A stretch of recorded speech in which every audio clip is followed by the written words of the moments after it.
Hello friends, welcome back to Vishesh classes. So अभी जो हम नेक्स्ट लेक्चर करेंगे वो करेंगे general principle of growth and development. अभी जो मैं ये सीरीज़ लेके आई हूँ ये बीएड की है। फर्स्ट ईयर हम चाइल्डहुड एंड ग्रोइंग अप जो फर्स्ट सब्जेक्ट है उसको कवर कर रहे हैं, ठीक है। इससे पहले मैं एक वीडियो अपलोड कर चुकी हूँ जो ग्रोथ एंड डेवलपमेंट के इंट्रोडक्शन पे है। तो अगर आपने वो वीडियो नहीं देखी है तो ऊपर आपको लिंक पे मिल जाएगी या फिर डिस्क्रिप्शन पे भी मिल जाएगी, तो आप वहाँ जाके देख सकते हैं। और अगर आपने अभी तक मेरे चैनल को सब्सक्राइब नहीं किया है तो डू सब्सक्राइब गाइस। एंड अगर आपके नॉन में कोई बीएड कर रहा है या फिर नेट भी कर रहा है, मेरे चैनल पे नेट से रिलेटेड वीडियोस भी हैं तो आप वो भी देख सकते हैं, ठीक है। उनको शेयर भी कर सकते हैं।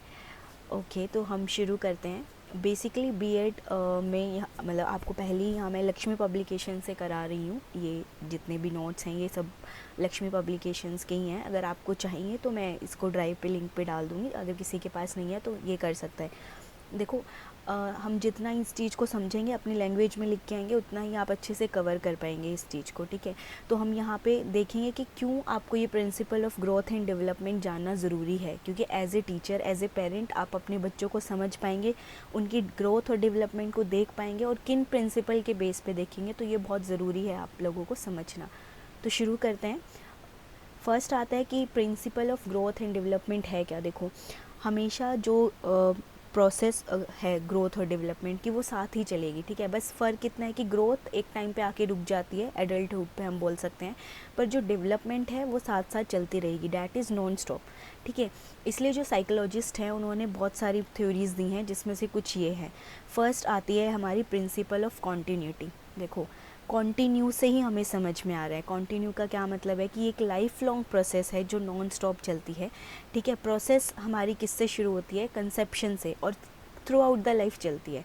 मतलब कि हम ये नहीं बोल सकते कि डेवलपमेंट मतलब ऐसे नहीं है कि सभी चिल्ड्रन में कंसिस्टेंट है। फॉर एग्जांपल जो फिज़िकल और मेंटल क्वालिटीज़ है किसी भी चिल्ड्रन की वो एक साथ डेवलप नहीं हो जाती, मतलब अचानक से। जैसे बच्चा कोई बोलना शुरू करता है, ठीक है, मान लो कि ये नहीं है कि वो जैसे ही पैदा हुआ उसने बोलना शुरू कर दिया, बट वो टाइम के साथ बोलना शुरू कर देता है ना, क्योंकि वो सीखता है। तो हम बोल देते हैं कि डेवलपमेंट है कि एक कंटिन्यूस प्रोसेस है।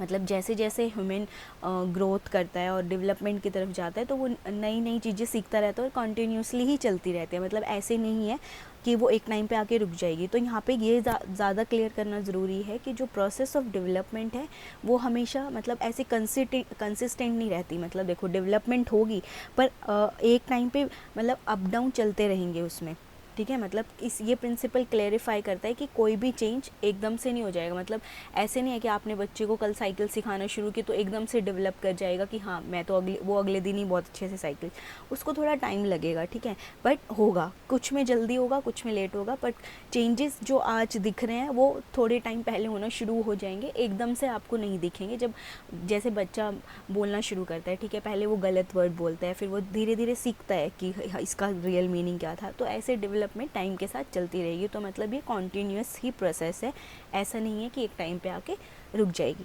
ठीक है। तो आई होप आपको फर्स्ट पॉइंट समझ में आया होगा। और अगर वैसे भी अगर आपको कोई डाउट है तो आप मुझे कमेंट में बता सकते हैं, और कम्युनिटी पोस्ट पे भी आप कर सकते हैं कि अगर आपको कोई मुझसे जनरल टॉपिक या स्पेसिफिक टॉपिक पूछना है, ठीक है। नेक्स्ट शुरू करते हैं। नेक्स्ट है principle of uniform pattern. Uniform pattern मतलब कि देखो, ये बोलता है कि एक यूनिफॉर्मिटी रहती है जब भी कोई डेवलपमेंट होती है। मतलब इंडिविजुअल डिफरेंसेस एक अलग चीज़ है, वो हम नेक्स्ट वाले पे कवर करेंगे, बट एक यूनिफॉर्मिटी रहती है। मतलब कि एक यूनिफॉर्मिटी क्या है, एक डेवलपमेंट की उसमें रहती है। फॉर एग्जांपल जैसे वो बच्चे का बोलने वाला था, ठीक है, मतलब वो एक डिफरेंट सर्टेन डेफिनेट सीक्वेंस में चलता है, कोई भी कंट्री हो। मतलब ऐसे नहीं है कि कल को हम यूएसए गए हैं तो वहाँ का बच्चा बहुत जल्दी बोलना सीख रहा है और इंडिया का है तो वो लेट सीख रहा है, ऐसे नहीं है। मतलब एक सीक्वेंस के साथ चलता है। डेवलपमेंट शुरू होती है हमारे हेड से। In this way we can see that कि जो डिफरेंसेस हैं वो डेवलपमेंट के साथ साथ आते हैं, पर एक यूनिफॉर्मिटी रहती है। मतलब जैसे कि हम बोल देते हैं कि जो मिल्क टिथ हैं चिल्ड्रन के वो पहले गिरते हैं और फिर बाद वाले बाद में, ठीक है। तो इसी वजह से ये सबके साथ ही, और ऐसे नहीं है कि किसी के साथ हुआ है किसी के साथ नहीं। सो तो डेवलपमेंट है मेंबर्स की, तो वो सेम रेस पे एक डेफिनेट सीक्वेंस और पैटर्न पे चलती है। मतलब कि ये पैटर्न सब फॉलो करेंगे ही करेंगे। हालांकि किसी में जल्दी किसी में लेट हो जाता है, पर वो एक यूनिफॉर्म पैटर्न ही रहता है, ठीक है। मतलब यूनिफॉर्मिटी रहती है ऑल थ्रू आउट। नेक्स्ट आता है principle of individual difference. Psychologist बोलते हैं कि उन्होंने बहुत ज़्यादा इम्पोर्टेंस दी है इस चीज़ को। क्यों? क्योंकि जो डेवलपमेंट प्रोसेस है वो डिफरेंट स्टेजेस पे, और हर एक स्टेज की अपनी अपनी करैक्टरिस्टिक्स है, और इसी डिफरेंस की वजह से उनके बिहेवियर में भी आता है। अब देखो, आप और मैं साथ में ग्रो कर रहे हैं, हमारी साथ में डेवलपमेंट हो रही है, पर टाइम के साथ मेरे स्किल्स कुछ और होंगे, आपके स्किल्स कुछ और होंगे, आपकी हैबिट्स कुछ और होंगी, मेरी हैबिट्स, ऑब्वियसली ये बहुत सारे फैक्टर्स पे डिपेंड करता है। बट अगर हम साथ साथ भी अपने सिबलिंग्स को देखें, मतलब अपने भाई बहनों के साथ भी देखें, तब भी आपकी आदतें कुछ ना कुछ अलग होंगी, क्योंकि हर एक का अपना एक इंडिविजुअल एरिया या फिर पर्सपेक्टिव है जिससे वो स्किल डेवलप करता है। ठीक है, ज़रूरी नहीं है कि सबके साथ सबके पास सेम स्किल हो, और ये ज़रूरी भी नहीं है कि सबने एक जैसा ही स्किल सेट मैच करना है। ठीक है, मतलब ये हर एक का एक इंडिविजुअल डिफरेंसेस काम करते ही करते हैं। ठीक है, so according to this principle, मतलब हर एक चिल्ड्रन में एक इंडिविजुअल डिफरेंस तो होता है, और वो डिफरेंट स्टेजेस पे देखने को भी मिलता है, क्योंकि हर एक बच्चा अपने एक यूनिक पेस पे ग्रो करता है। ठीक है, मतलब अगर 2 चिल्ड्रन है एक सेम एज के, दोनों की अलग अलग वो देखने में अलग होंगे, उनकी मेंटल कैपेबिलिटी अलग होंगी, उनकी इमोशनल कैपेबिलिटी अलग होंगी, सोशल डिफरेंस अलग होगा। तो जो हर एक डायमेंशन है चिल्ड्रन डेवलपमेंट का, उसकी एक स्पेसिफिक करेक्टरिस्टिक्स होती है जो एक दूसरे से उनको अलग करती है। ठीक है, इवन हम जो इंडिविजुअल डिफरेंस है वो ट्विंस में भी देख सकते हैं। सो मतलब कहने का क्या मतलब है कि सबकी नेचुरल पेस से तो ग्रोथ और डेवलपमेंट चलती है, पर कुछ करेक्टरिस्टिक्स और जो बिहेवियर है वो टाइम के साथ डेवलप होते हैं, और वही हमारे इंडिविजुअल डिफरेंसेस बनते हैं। ठीक है, नेक्स्ट आता है 4th point, principle of joint product of heredity and environment. देखो, हेरिडिटी होती है जो हमने इनहेरिट किया है अपने पेरेंट्स से, मतलब अपने पूर्वजों से लिया है, या फिर हम ऐसे बोल सकते हैं। ठीक है, और एनवायरनमेंट जो हमारे आसपास का है। तो ये थ्योरी प्रपोज करती है कि जो हेरिडिटी और एनवायरनमेंट है वो एक दूसरे से कॉम्प्लीमेंट्री हैं। ठीक है, क्योंकि जो जीन्स और क्रोमोसोम हम इनहेरिट करते हैं अपने फादर से, मदर से, जो भी at the time of conception, तो वो डिटरमाइन करता है कि बच्चे की ग्रोथ कैसे होगी, मतलब क्या होगा। तो मतलब दोनों साथ में चलेंगे। जैसे हेरिडिटी का एक फैक्टर हम लेके चलते हैं कि अगर किसी केस में पेरेंट्स की हाइट छोटी है, तो मोस्ट ऑफ केसेस में हम कंसिडर करते हैं कि बच्चे की हाइट भी क्या होगी, छोटी। अगर किसी की है बड़ी है, तो उसमें हम कंसिडर करते हैं कि हाँ इसकी हाइट तो उन पे होगी। मतलब ये एक जनरल एग्जांपल है। और एनवायरनमेंट कैसे इफेक्ट करता है, अब मैं एक अलग एनवायरनमेंट में हूँ, आप अलग में, मतलब मेरा सोशल कल्चर वहाँ का कैसा है, तो बच्चा उसी के हिसाब से सीखता है। तो हम बोल सकते हैं कि जो हेरिडिटी और एनवायरनमेंट है, तो डेवलपमेंट इनका एक जॉइंट प्रोडक्ट है। ठीक है, मतलब क्योंकि डेवलपमेंट उसके उस पर होगी, ऐसे नहीं बोल सकते हैं कि सिर्फ हेरिडिटी फैक्टर लेके बच्चे ने इतना डेवलप कर लिया, या फिर एनवायरनमेंट लेके बच्चे ने इतना नहीं। वो दोनों एक दूसरे के साथ चलेंगे, और दोनों ही एक दूसरे को कॉम्प्लीमेंट करते हैं। ठीक है, नेक्स्ट आता है प्रिंसिपल ऑफ टोटल डेवलपमेंट। देखो, जो डेवलपमेंट हमने लास्ट वीडियो में भी देखा था कि जो ग्रोथ है वो सिर्फ एक फिजिकल पार्ट तक ही रहती है। ठीक है, पर जो डेवलपमेंट है वो पूरे एस्पेक्ट्स कंसिडर करती है, आइदर वो सोशल हो, मेंटल हो, फिजिकल हो, इमोशनल हो, कुछ भी हो। ठीक है, तो ये इट इज़ ट्रू डैट जो ऑल एस्पेक्ट्स हैं वो डिपेंड करते हैं डेवलपमेंट पे ईच अदर के, और एक दूसरे से रिलेटेड होते हैं। So from this point of view कि टीचर को पता होना चाहिए कि किस बच्चे की पूरी डेवलपमेंट हो रही है कि नहीं हो रही है। ठीक है, नेक्स्ट आता है principle of maturation and learning. देखो, in this process of growth and development जो मैच्योरेशन और लर्निंग है वो बहुत इंपॉर्टेंट रोल प्ले करती है, क्योंकि जो मैच्योरेशन है वो इफ़ेक्ट करती है उसकी ग्रोथ एंड डेवलपमेंट, और यही इफ़ेक्ट जो इसकी ग्रोथ एंड डेवलपमेंट के है वो उसकी लर्निंग प्रोसेस पे करते हैं। देखो, एक चाइल्ड एक्वायर कर लेगा मैच्योरिटी किसी भी टास्क के लिए, पर ये ज़रूरी नहीं है कि वो टास्क कर ही पाएगा। ठीक है, क्योंकि हर एक का मैच्योरिटी लेवल अलग होता है। ये जो डिफरेंस और वेरिएशन है यही लर्निंग प्रोसेस इफ़ेक्ट करते हैं। फॉर एग्जांपल, एक चाइल्ड बहुत मोटिवेटेड है कि मुझे तो ये टास्क करना है, पर वो टास्क करने के लिए वो चाइल्ड फिज़िकली डेवलपमेंट नहीं है, मतलब उसकी फ़िज़िकल इतनी डेवलप नहीं हुआ है, तो वो ऑब्वियसली नहीं सीख पाएगा।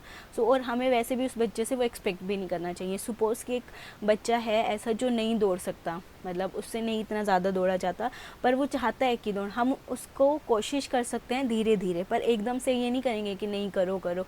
तो ये हमें सीखना है, मतलब as a teacher, as a parent हमें सीखना है कि वो कैसे मैच्योरेशन और लर्निंग, जब बच्चा मैच्योर हो जाएगा उसके हिसाब से वो चीज़ें कर पाएगा, तब हम उसको कहेंगे कि हाँ अब आप करना शुरू करो।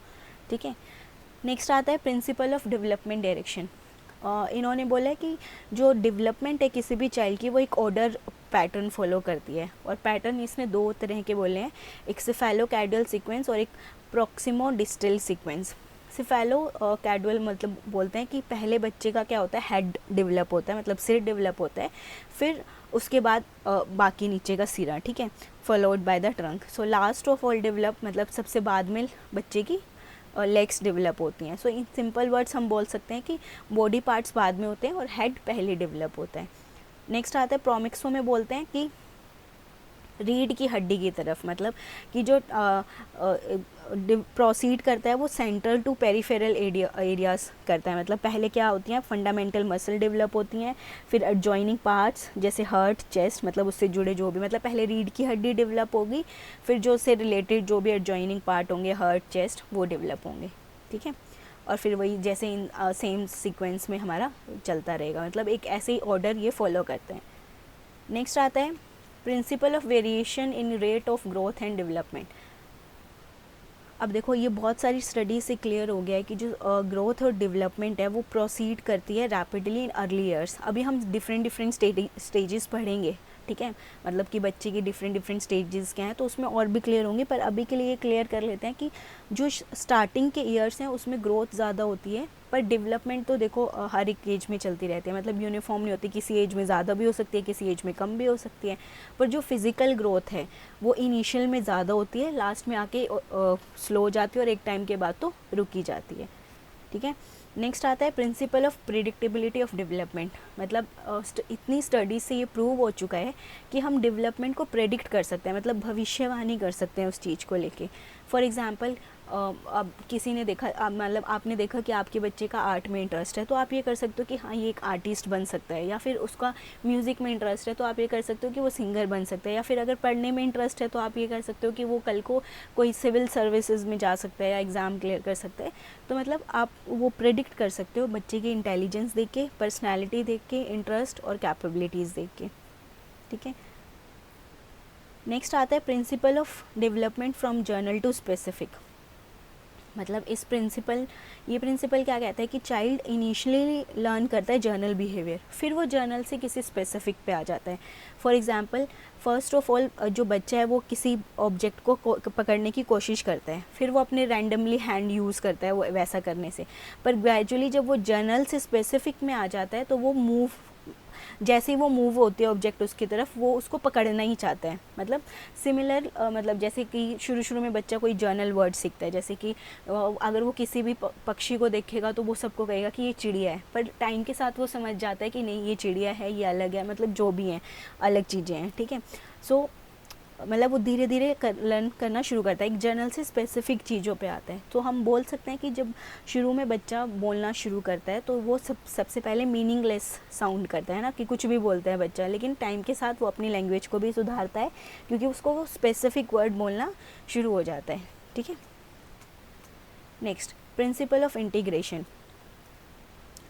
ये बोलता है कि मतलब ये प्रिंसिपल बोलता है कि जो चाइल्ड है वो पहले लर्न करता है अपना यूज़ ऑफ होल ऑर्गन, मतलब फिर स्पेसिफिक पार्ट यूज़ करता है। मतलब पहले इंटेरोगेट करता है, जैसे वो पहले अपना पूरा हैंड हिलाएगा, फिर ग्रेजुअली उसके फिंगर्स मूव करना शुरू करेगी, फिर पूरी मूवमेंट होना शुरू हो जाती है, ठीक है। मतलब कि वो इंटीग्रेट करना शुरू कर देता है चीज़ों को। फिर नेक्स्ट आता है principle of cumulation and recapitulation. देखो डेवलपमेंट क्या है, क्यूमुलेटिव है, मतलब कि एक्सपीरियंस बहुत ज़्यादा मैटर करते हैं। जो मेरा बिहेवियर है वो मेरे प्रायर एक्सपीरियंस पे होगा।